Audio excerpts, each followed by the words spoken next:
Carlton King, the former Scotland Yard Special Branch and MI6 officer and the author of Black Ops.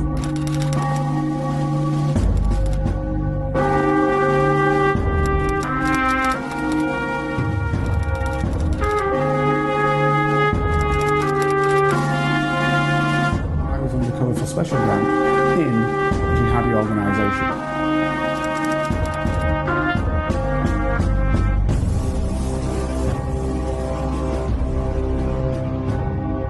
My name is Carlton King, and welcome to the Black Spy Podcast, the show that shines a light on the world of secret intelligence, national security, and armed governmental personal protection operations, but actually really looks into geopolitics.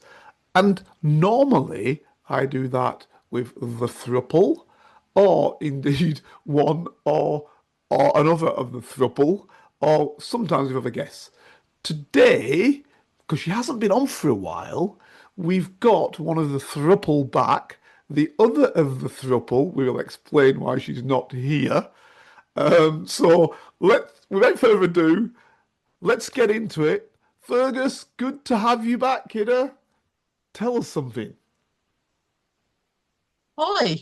Yeah, I know because we started out this whole threesome relationship where it was all caring and sharing, wasn't it, Carlton? We That's started the it out where equal attention was given to both podcast wives, wasn't it? True. Now, I think you're doing a really good job of balance. I think in terms of relationship harmony, there's a level of equilibrium here. I would say that the thruple, the thruple has its thruppledom, but I would say that you've also, to give props to you, you've created a dynamic whereby the podcast functions with Dr. Rachel and it functions with me. Correct, Mondo. However, what I would like to take this opportunity to do right now is to tell Dr. Rachel how sadly missed she is right now, but also that I had the privilege to attend her wedding on Sunday with my children. What a beautiful, beautiful situation that was to be involved in. Let me just say I was as sick as a dog because fortunately, the same thing. On that day was my mother's 99th birthday. So we had a 99th birthday party. So I missed Doctore's wedding. Please continue, but I just wanted to explain why I wasn't there. Leaving her alone. I'm just gonna take this opportunity, and hopefully listeners will join me in sending positive vibes and happy thoughts for the matrimony of David and Rachel, and just to share that one of the most beautiful moments of their wedding was Dr. Rachel's children talking about how wholeheartedly and beautifully and symbiotically David has come into their lives and become their adopted father, which I don't think there was a dry eye in the house. Brilliant. To be completely fair, it's a good job they had really, really posh napkins. Anyway, so congratulations to Rachel and David.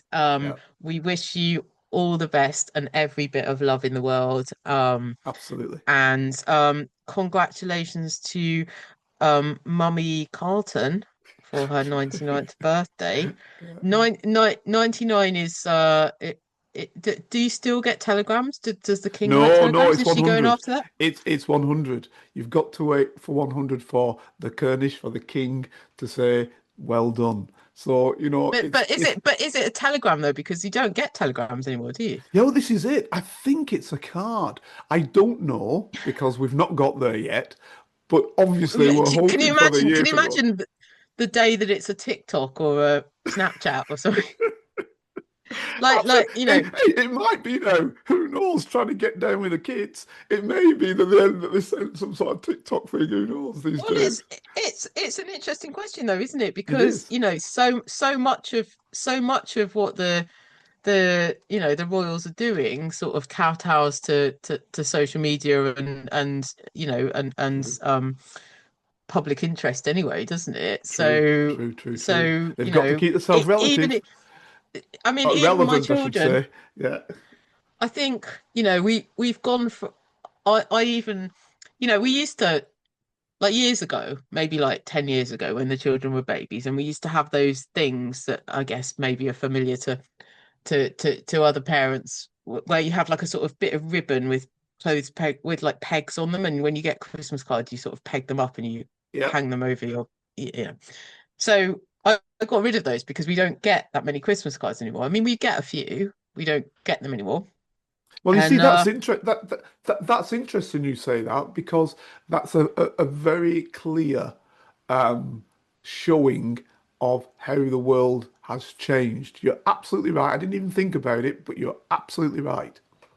well, even my even a friend who is not quite at such a prestigious age as your mother, but certainly, you know, certainly over 80, Yeah.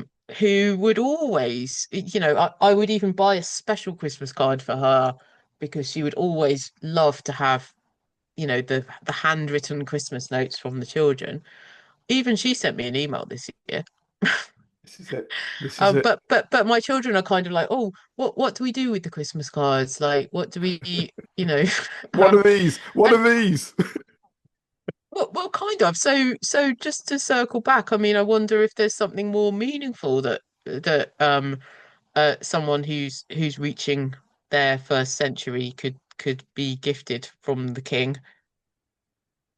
It's an interesting one, and It frankly, the Royals, if you're listening, like you Yeah, do, level up, step up your game. like you do, Like, step your game up. Well, Fergs, listen, maybe your you went grandmother. to the same school as the king, so maybe you could have a word Oh, with what him. you think? Do you think I should send him a Christmas card going, Exactly. "Hey, And dear say, in my case, Charles, can you do something different?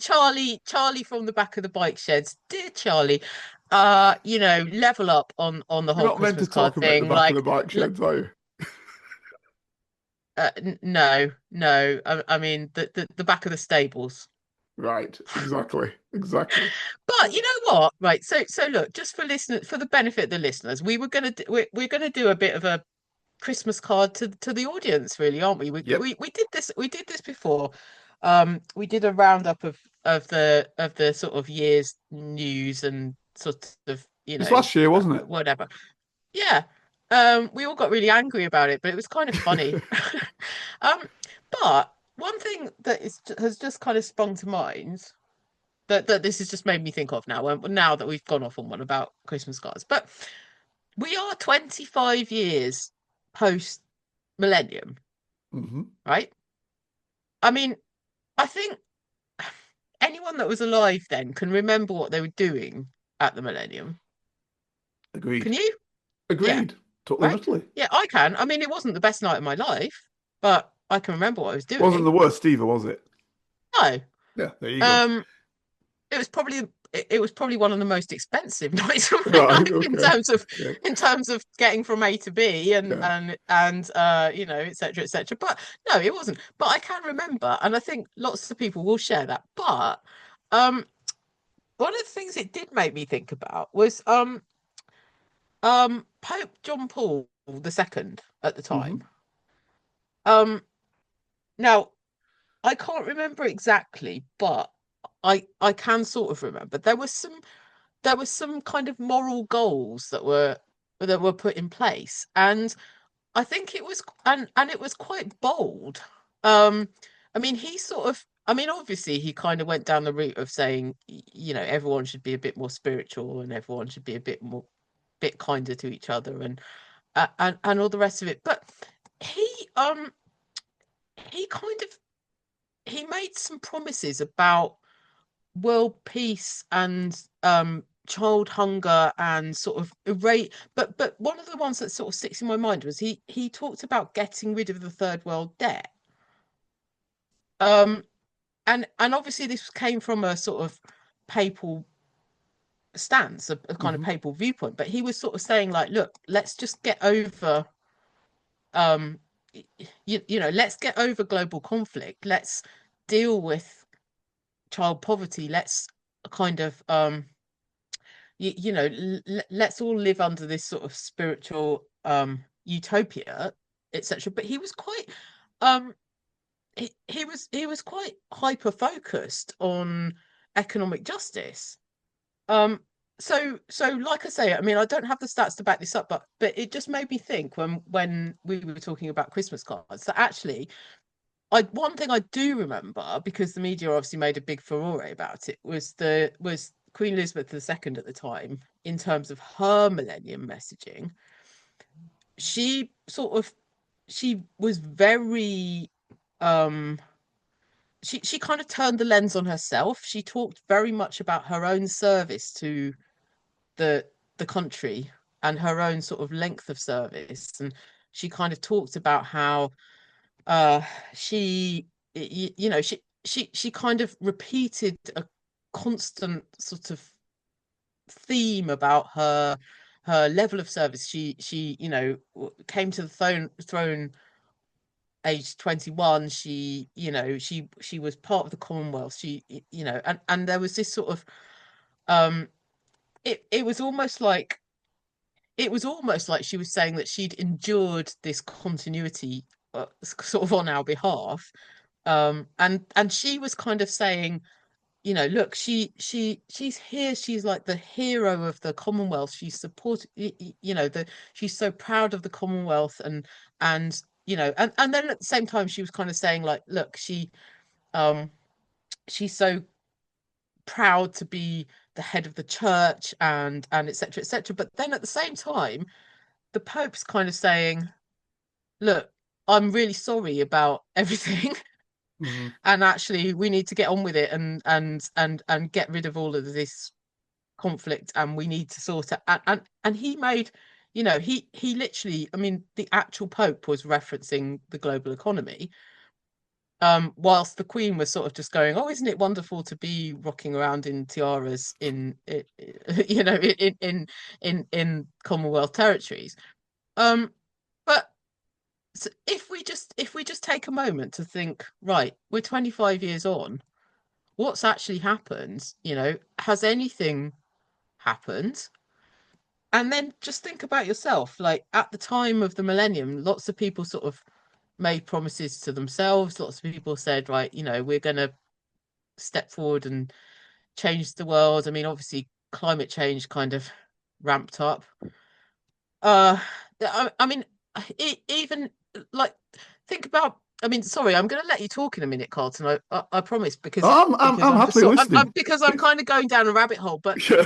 but remember that the United Nations Millennium Summit, Hmm. and think about the declarations that were made by 189 world leaders at the time, including Blair and Clinton.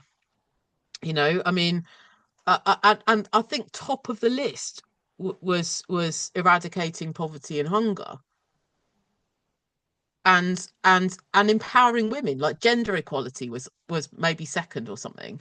Hmm. Education was on it. HIV was on it, I think. I mean, maybe they have made steps in that.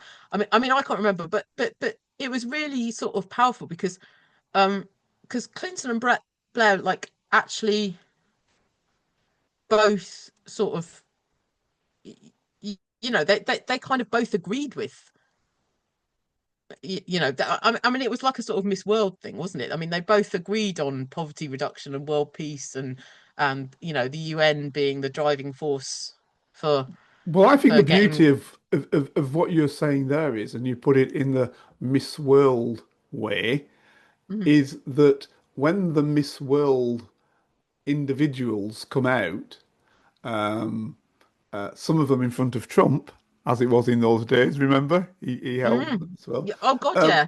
um, let's be realistic about it. They basically had this world good speech all lined up. So the question was, what did they really mean to do about it? And you and I both know, and you probably know better than I, because you're in the newspaper industry, of the time, or were you in the television industry at that time with the news? Whichever. I was in. Do you know what? I was in TV. Yeah, I You're was in working for TV. News TV So right then. again, you Yeah. know that all of that was made up, what they said. They could have put that on a cue card for him because all of them said, I'm going to do world peace and this, that, and t'other.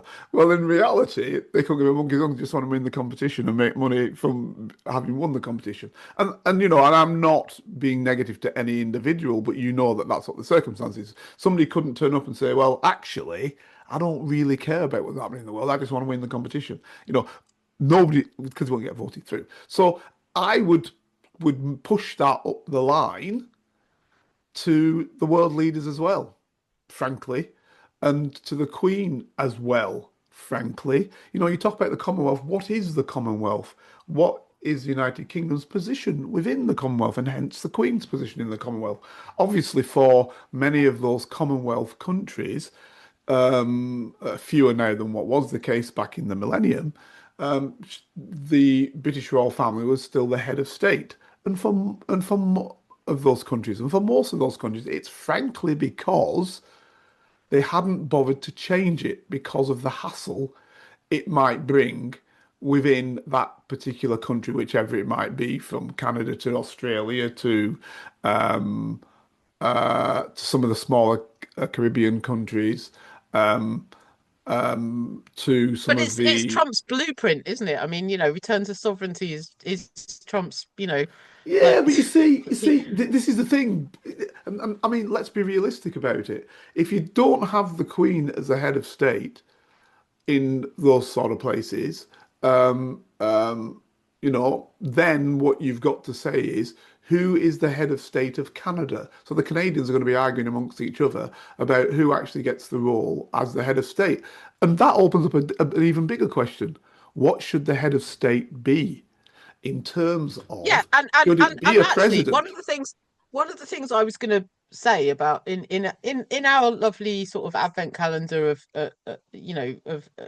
of issues to unpick for the listeners. One of the things I was going to say is, the king obviously, well, I think it's well known to listeners that the king had cancer issues, and then he chose a sort of he chose the televised stand up to cancer occasion to make a public announcement about his cancer status. Now, okay, fair enough, it was appropriate and etc etc, um but in terms of the sovereignty being deitized,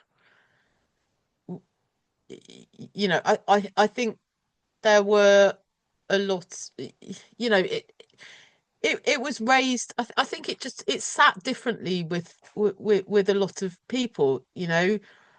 Was he trying to buy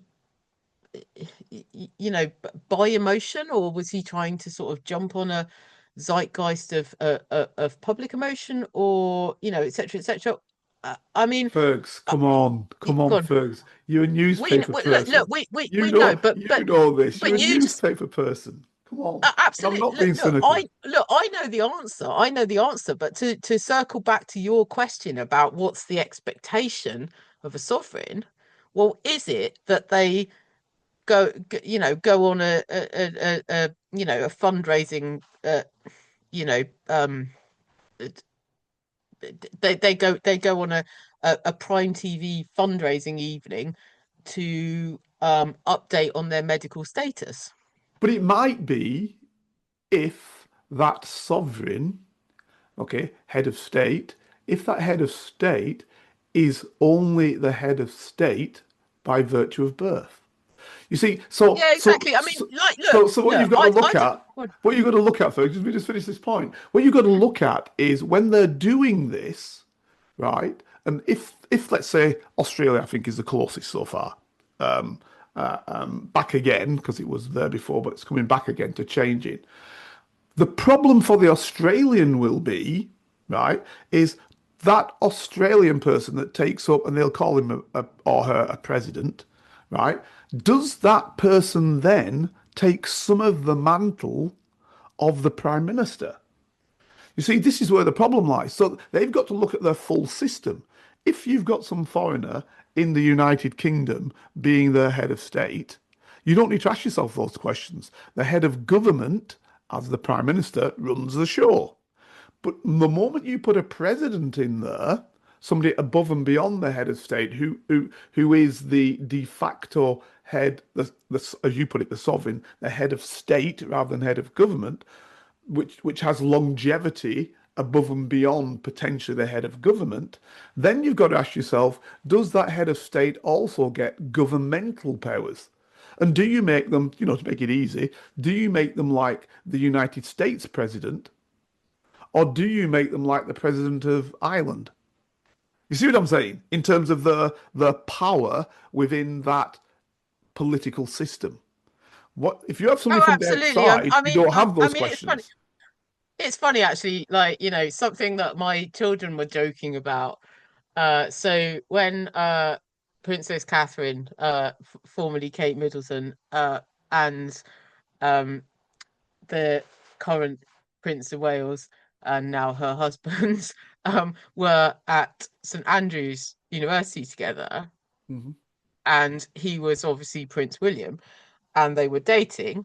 Hmm. So um my children sort of said, well, actually, was she above the law whilst at university? Did she have to attend lectures? Did she have to, etc., etc.? Because, and did he?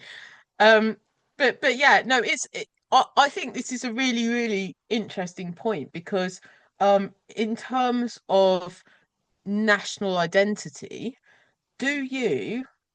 And I'm not asking for statutory validation. I'm just asking you personally. Do you actually think, in terms of Commonwealth countries that you may have visited, that anybody besides British residents actually feel that allegiance to the monarchy at all? you know do you think, I mean, I personally think, and I'm just so I'm not answering your question with my own answer, I'm just interjecting with my own thoughts. I personally think that there is obviously a level of sort of celebritizing the royal family, but I don't think I've ever met anybody from a Commonwealth country, and I haven't had the privilege, obviously, to visit all of them, but from countries that I've visited, I don't think I've ever met anyone who feels that they have a legal responsibility or a moral responsibility to the British sovereignty. Right. So I've been to two CHOGMs, which is Commonwealth Heads of Government meetings. Okay. So you get all of the heads of the Commonwealth, be they prime ministers, presidents, whatever they are. So not everybody in the Commonwealth, example, has the Queen, past, now King, as head of government. Sorry, as head of state. So in fact, the vast majority don't. So for that, you've got to read that the Commonwealth stands without the royal family even being actually the head of state in many of those countries. You tend to see the smaller lands and the old dominions, with the exception, obviously, of India, which was a self-governing type dominion place because of Clive of India going past. We're not going to go into that. But also the other dominions were basically the white settler states, with the exception of Kenya. So what you had was the ones that had taken over fully, where the indigenous people had either been exterminated or were pushed to the side. So Canada, Australia, New Zealand, those are the ones that have kept the British royal family as the head of state, and then you get the old Commonwealth. That's the old. Basically wasn't Commonwealth in those days. I suppose you could argue it was the old Empire, which is a lot of the old Caribbean countries, which were, a British possession from 1645 or something like that. So they kept the royal family as the head of state. Now, some of them, like Barbados, have recently got rid of the British royal family as head of state, but they're still members of the Commonwealth. And some countries were never members of the Commonwealth before, but joined because there was felt to be an advantageous position. So British public oftentimes misunderstand and think that the Commonwealth is just another name for empire. It isn't. In many places, the British royal family and the British system, indeed, has nothing to say about the Commonwealth. It's an amalgam of loosely connected countries now that once, in many cases, used to be part of the British Empire, but for many, not many, for several, there's not. So let's take Rwanda, let's take Mozambique, let's take there's some in the Far East. So we're not part of empire, but are part of Commonwealth because it becomes quasi advantageous. I think it becomes less advantageous now with the UK not being in Europe and therefore not being able to fight on behalf of the Commonwealth in Europe, and even less advantageous now. So you might see less people at Chogham because there used to be a lot of countries at Chogham, a hell of a lot, because there was still Commonwealth. Now, because the United Kingdom's power within, not power, that's a wrong way to utilize that, connection with the United States isn't what it was. Because the connection with the United States, in many ways, was actually based on its connection with the European Union, because it did the United States bidding within the European Union in latter years. So that gone, and somebody like Trump in, who is totally and utterly only transactional, he's looking at Britain and saying, what does it do for me? So then the Commonwealth, people in the Commonwealth are looking, saying, what does the Commonwealth do for me now? Right? So you get this problem. So it's quite interesting. We hit on this subject when I come in. So I think the fabric may loosen even more. So in answer to your I question, think, Carlton, I mean, look, Clinton and Blair were like braiding each other's hair at the time of the millennium about how they were going to change the world, because it was and advantageous to both, absolutely. As long yeah. as Blair knew his position as a junior fellow, willing to bring in the Commonwealth example because of its connections. You see what I'm saying? Willing to bring in the Europeans because of Britain's connection within Europe, then all's good, right? You had one person they could turn to potentially put their ideas into two large bodies. Whether they listen to them or not is partially immaterial, but at least the ideas were got in via the British state. Once the British state has loosened, definitely the European Union, it's out, and then because it's no longer. Let me give you a concrete example. Because we were in the European Union, right, and because we had the Commonwealth, we were able to fight for coffee from the Commonwealth. And this is concrete because I've been at the meetings, and say, we should be able to put the coffee from the Commonwealth into the European Union at an advantageous price for those Commonwealth countries. Why do we do that? Because it gives us power politically and quasi-economically. But once we're out of it, we can't do that. Carlton, listeners might remember when we had my mum on the podcast. I mean, my mum set up Oxfam Fair Trade. I still have. I bought a jar of coffee this morning. It was £8.75. Yeah. See, this is the point. So look, I don't think anyone's disputing that it's gone horribly wrong in the last 25 years. But what I'm trying to say is that back in the year 2000, we believed our own propaganda.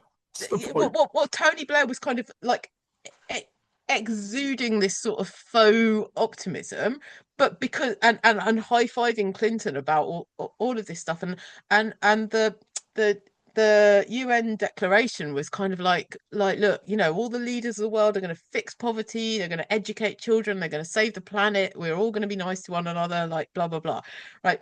But then, look, fast forward to now, you've got Trump who's I wouldn't even say he's trying to create a sovereignty that's like the Queen. He's trying to create a sovereignty that's like Henry VIII or something, right? I'd say he's trying to retain sovereignty. and then you've got Keir Starmer, who's sort of just, I mean, like, again, I was going to put Rachel Reeves on as one of the advent calendar windows, but he's kind of promising to build 1.5 million houses by 2029 when nobody can get a dentist appointment. Can I ask you And something, Fergs? Can I yeah, ask you something? yeah. Is one of your, because you did some great thing about the rules of newspapers. Is Hmm. one of your rules in newspapers not to believe your own propaganda? Because that's what I, government's done. It's believed its own propaganda. I think you know I think believing its own propaganda. I think your mate DC was the king of believing self-perpetuated propaganda. But all I was going to say is that um what what I guess, like, look, if we're creating this kind of Christmas narrative, right? So you had Hmm. Blair and Clinton, who were sort of wide-eyed and beautiful about what Hmm. the future might look like in terms of but they put a milestone in there. They said they put some goals in there. They put some achievable goals. So they were going to halve poverty by 2015. Does anyone remember 2015? I think the Spice Girls were number one or something, weren't they? Like, That anyone might have remember happened. anything? It may What have what happened happened. in what happened in 2015? I It don't may know. have Did happened. it? It may have So I don't happened. I don't But it don't depends on think what world you call poverty was poverty. halved. It depends on what you call poverty. This is it, because you can move that goalpost. If you call poverty, if before we perceived poverty as having, let's say, 500 quid a week, right? If you were below 500 quid, no, it wouldn't have been. Let's be realistic in figures. Let's say poverty was if you didn't earn 10 quid a week. That's what was poverty, right? So if you have that as your definition, we will halve poverty. That means that now we will take many people out of the 10 quid a week area and bring them into 11 quid a week. Yeah, or Hmm. 12 quid a week. Now, if you inflate currency, right, that's nigh on a given. So, Yeah, and so and if also that's and your also measure, mass deportations. I mean, if you exactly, get rid if of all that's the your poor people measure, out of your country, well, you don't have to deal with paying them 11 quid a week, do you? exactly. So this is it. So you can do those type of things, and government does that all the time, doesn't it? I mean, you just spoke about Rachel Reeves. I mean, she's a prime person involved in that sort of system. And if you remember, actually, yes, let me remember the MPs sleaze. Remember, we never called it corruption; we called it sleaze. The MP sleaze was going to be ended, wasn't it? No such thing. Going to be ended. Would never happen again. Sleaze. Where are we with that? Where would we be without a bit of sleaze, though? We just don't talk I about mean, it. So it's easy. So this is how you do it. well, I look. mean, your I mean, look. advent If calendar is if looking we good if so we far. if we talk about if we talk about Rachel Reeves, though, I mean, one of the things that Dr. Rachel said to Nice me when I segue. explained yeah, segue. One of the things Dr. Rachel said was she was so angry last year, and when I asked her about the advent calendar, you know, thoughts for this year, and she said she was still incredibly angry. Um, but she sort of the way she kind of explained it as anger that's perpetuating anger that's so angry now that she's kind of beyond the level of anger. And I think I think that is a great way to summarize Rachel Reeves. I mean, she's supposed to be coming from a government that's hero-sized by the working class, but she's essentially euthanizing the economy. I mean, I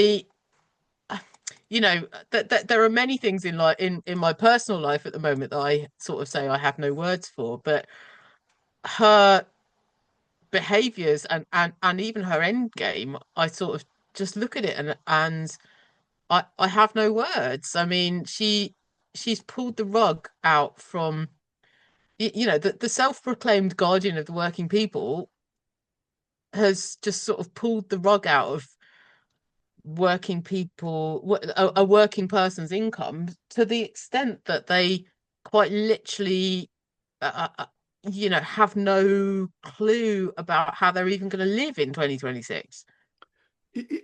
Absolutely. And I didn't answer your question on Commonwealth in terms of people, because I've been to most of the countries, if not all of them. Most of them, not all of them. So I'll answer that bit, Bragger. and then I'll come into that. No, just the role I I'm was teasing you, undertaking. Carlton. I'm Sorry, teasing you. just I'm so so proud that you've been so, to so all of thank the you very Commonwealth much, madam. countries. Thank you very much. No, joking aside, yes, some old timers, they do say, yeah, brilliant, blah blah blah. Some old timers. Oftentimes, though, the ex-colonial old timers. So if you go to Kenya, example, I'll give you just a very quick story on that one. I was in Kenya, and I was with the old ex-colonials in Kenya, because of course I'm a Brit, and they're ex-Brits, or still Brits. They have Kenyan passports, but maybe they have British passports as well. Um, and there's a place called Karin up there. It's a beautiful place, just out of Nairobi, and it's all super duper houses, all fantastic, brilliant. And so I'm invited to this person's house, nice person, put on a nice meal, blah blah blah, all nice, great. And then I said, I'm off to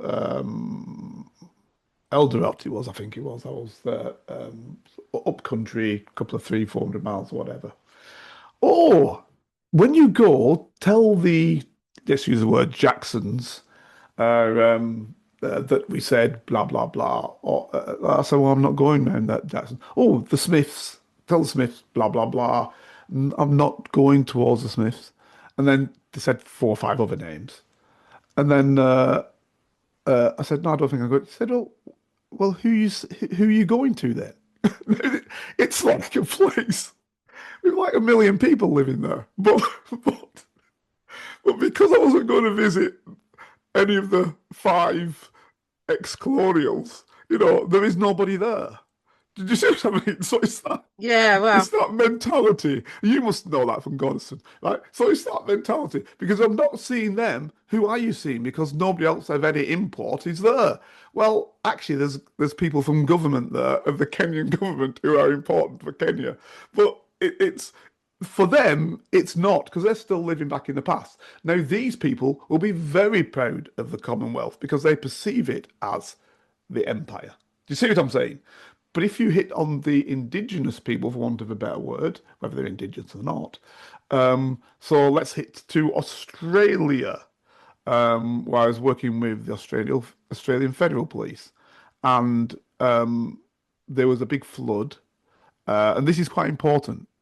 And there were 2 Aussie Federals. Well, there were 4, but 2 that I was talking to. I was obviously leading my unit, and he's the leader of his unit. And the big flood was there, and so the British consulate in Sydney had kind of been flooded sorry, not Sydney, Gold Coast, had kind of been flooded to some extent. So what they did is they took the Australian flag and they folded the Australian stars out of it and basically put the British aspect of the flag there, for entry, right? And this guy, the federal, was not happy at all. He was livid. And he said, get that down now. This is what he said to him in the consulate. He said, there's at least 2 offences there that I can see, federal offences. You know, denigrating the flag, blah, blah, blah. Now, this guy was of British heritage, right? So there's a lot of people who are of Greek heritage, Chinese heritage, um, various other heritages from around the world. But this guy was of British heritage, and his parents had only gone out in, I think, the 60s, I think he said to me. The Ten Bob Pommy era type person. hmm. And he was livid, right? Now, the other guy was there, who's what I'm telling you, was one of these Italian heritage guys. He wasn't really that bothered about it. So what I'm saying is, even when you have people from the heritage of Great Britain, it doesn't necessarily mean that they're going to be happy with it, right? and look to the British Commonwealth as such. And this guy, I would suggest to you, if you put a vote up again, this guy would vote for a republic, for sure. So that was part 1 of this week's Black Spy podcast. Hope you enjoyed it. We'll have part 2 next week. Here is a working class spy telling his stories, the secrets, the lives of spies. Feel free to message Carlton King on all socials and give this show 5 stars on Apple iTunes and subscribe so you never miss a single episode. For your ears only. I was a member of Her Majesty's Secret Intelligence Service.